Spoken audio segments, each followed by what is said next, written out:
In a galaxy not far away, there lived two kings. Each was the ruler of his own deliciously glorious planet. The first king, Man-Child Black, was well known throughout the cosmos for his ethereal vocals, celestial sonics, and earthly musical messages. The other king, Monster Black, was a star in the solar system for his gravity-defying performances, gender-bending fashions, and spacey disposition. One magical night, an inexplicable ultramagnetic pull forced the two planets to collide. A technicolored explosion occurred, turning night into day with a feast of aural and visual delights. It was then that the universe was changed forever. Man-Child Black and Monster Black united and became the Illustrious Blacks. The main job of the Illustrious Blacks is what we say all the time, which is saving the planet one beat at a time. We could use some help in saving the planet right now. Let's be clear, son.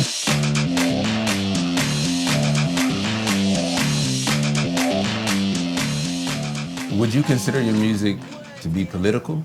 There's no way around not making a political statement. Being Black and queer and married is political. We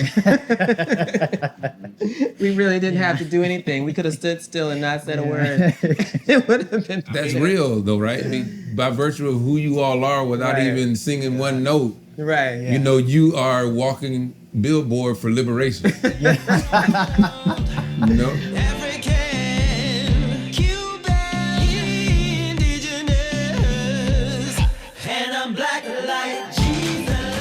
That's the mantra, is to show them who we are. However beautiful, however ugly, however strong, however weak, whatever that is, all of it. I believe that you have to do what you can where you are, you know? So for some that means marching in the streets. Being on the front line. For some that means being the artist that you are and amplifying your voice. Our goal has always been to liberate people through music and through the arts or through dance. It's about spreading Black joy. It's about spreading queer Black joy. It's about spreading radical joy. That's the objective, because, you know, the world needs that, and that's what we're here for. Could you all speak to the journey that you all have been on to get you to the place where you feel liberated enough to show the world what it is that you are now? I feel like from 5 to like 13 was this area of me having to deal with bullying and all that, and feeling like, oh, I need to change myself in order to fit in so that I'm not getting bullied.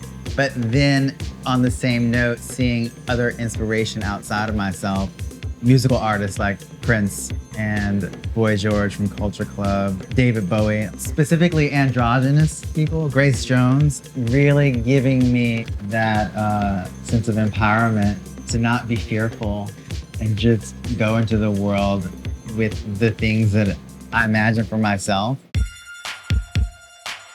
Afrofuturism has entered into the popular culture. It's been around for quite some time, but it's now entering into a phase where a lot of people are knowing about it. How does your music play into Afrofuturism? For us, Afrofuturism is about imagining a future for Black people where we are living in our truest form of liberation. And it's about making sure that that liberation is inclusive of men and women, cis and trans. The importance of Afrofuturism is that it imagines a future, a Black future for all of us where we are all liberated.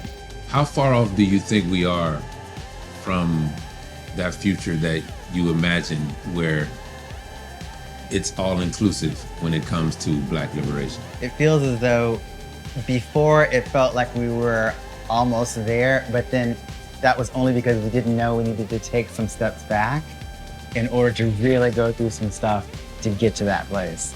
I think in order to get to that place, we have to go through this darkness. I think we have to get through this to get to that place. To the next place. We just gotta remain vigilant and do the work.